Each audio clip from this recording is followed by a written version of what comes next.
Guys की हाल चाल है, ठीक है। गुलाबी उर्दू में फिर से एक दफ़ा आपका स्वागत है।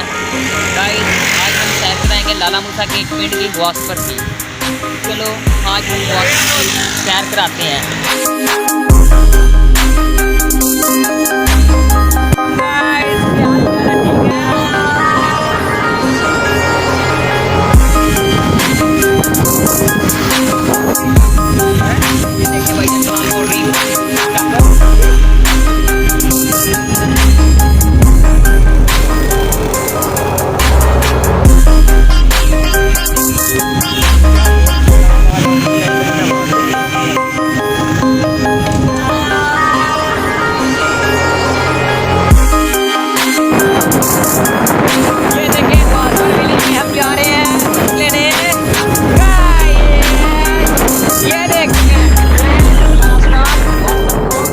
भाईजान साहब वास पर आइए, देख सकें मार।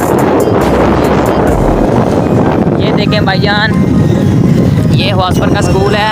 ये इधर फुल तालीमात दी जाती है पर हम नहीं पढ़ते, इधर फीस बहुत ज़्यादा है। ये देखें हमारे मराड़ियाँ के भाइयों की दुकानें हैं, मीर शाह अब्बास की दुकानें, सैयद काके की दुकानें। ये देखें हजरत के पापा ने न्यू क्रंच बनाई हैं। ये देखें सब भाईजान कैमरामैन कहाँ मसरूफ़ हो। ये देखें भाईजान मसरूफियत पकड़ी है।